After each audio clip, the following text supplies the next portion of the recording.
know why the Americans during the Second World War, especially in Normandy, Sicily and Italy, drove with their windscreens down? Well, the fact was, they didn't want the sunlight reflecting on the windscreen, which could be seen from aircraft. So as a consequence, they lowered the windscreen. They put a canvas cover on it to stop any reflection. But that then created another problem. Basically, the enemy would string a wire across the road, and with no protection, anybody going along with the windscreen down could have their head cut off. Because what the Americans then did, they come up with a very simple little device. It went on the front of a Jeep, and it was called a wire cutter, and it was a bit of angle iron, and it rose up, and any wire that we came in contact with windscreen down, it would catch it and sever anything put across the road to decapitate it. Now, driving along with my big old mate Nigel. Now, Nigel, if this is all right with you, we're going to do a little experiment. Because what we're going to do, we're going to try and see if Nigel could be decapitated with a bit of wire. Then we're going to fit the wire cutter, and then we're going to try to see if it will cut the wire. Now, it was mainly used all over Europe, especially in the Picard country, very similar to where we are today. There are no accurate records about did this work, didn't it work? Well, me and Nigel are about to find out. Go on, tell me about this, Fred. So what we're setting up is the wire going across the road, and this is actually some British Army telephone cable, which is the sort of thing that they would have been using. The Germans would have had it with all their field telephones, very similar to what's being used here now. We've got to get it nice and taut, because if it's too slack, it's not going to have any effect. Someone who's sat in the vehicle will be like, oh, what was that? You know, so it's got to be nice and taut in order to cause as much damage as possible to any passengers in the vehicles. The problem we've got is if this is too effective, we could end up injuring Bruce, and then I'll be looking for a job. Now that's strung across there. I mean, it'll do a little bit of tightening up, but 20, 30 mile an hour, maybe 40. No, that's going to slice through your skin, your flesh, the muscles, right through to the bone in the back of your neck. It could take your head off. At the very least, it's going to cause some serious injury. I mean, not even travelling, but changes your voice rate, pushes on your voice box. You know, if that hits you in the nose, it goes, oh, in your eyes. You know, even if you turn your head away, you could lose an ear or anything. Yeah, I reckon that's going to do the job, to be honest. Now this is it, the real thing. This is exactly where the Germans could have put a wire across the road or a concealed area so to try and decapitate people in Jeeps or on motorbikes. Now we're going to try this. Unfortunately, Nigel, my old mate, you ain't going to come out of this very well, right? You are replaceable, but I'm not. So I'm going to take additional, although out of period precautions, because I don't want my head cut off, if that's all right with you, Nigel. Right, here we go.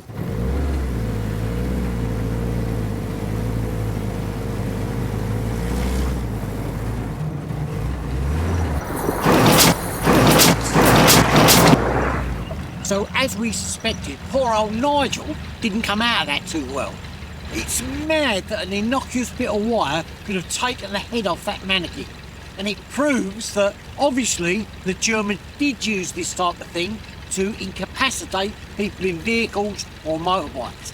Now, the next thing we've got to do is get Freddie to build a wire cutter on the front to see if that works and prevent me from losing any more of my precious mannequins like Nigel.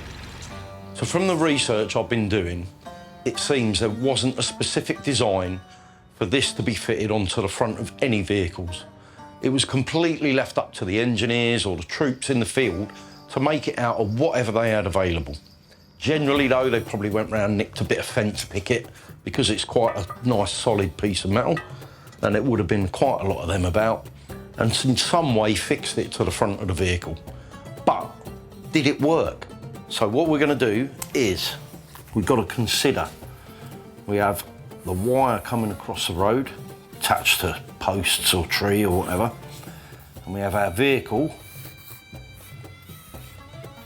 Art was never my good subject at school, which seems to be the most common, is to fix picket to the front, about 1.2 metres or 4 feet tall. But as this travels down, because of the speed and the velocity, that wire could hit the picket and cause the picket to bend back. Well, the wire rolls off the top, pings off, and then still manages to injure someone in the vehicle. And one way around that is to fix a bit of bracing onto our picket. On the front of the Jeep, just inside the radiator, is a cross member. So we're likely going to take a brace from there down to the cross member. It's going to stop that bending backwards. Now, there are a number of different versions of this, but the two sort of main ones that keep cropping up are a straight picket that's got a couple of notches cut in the top, possibly a little bend, or a straight picket with another piece attached at the top, and this has a couple of notches in it. Now, I personally think this is a belt and braces version, because nothing is going to get past this, well, in theory at least. So this is the one we're going to make, and hopefully we can try it out and see if it's going to be successful.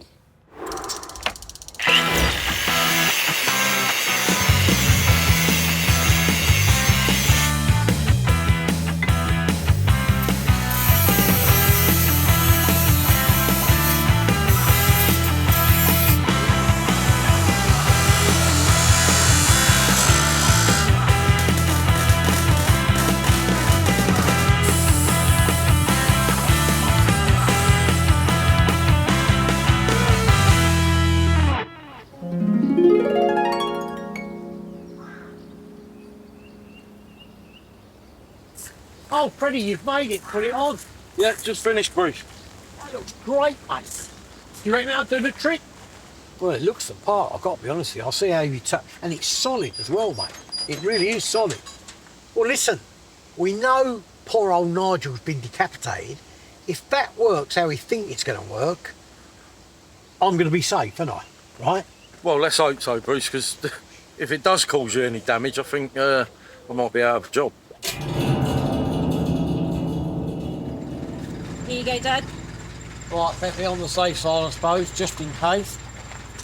Right, there you go. Any last words, Bruce? Well, I'm totally convinced that Freddie's done such a good job that on this occasion, me and Bertie ain't even going to duck. So let's get on and do it and see what happens. Be careful, Dad. Jeez, Louise. Don't worry, I'm sure he'll be okay.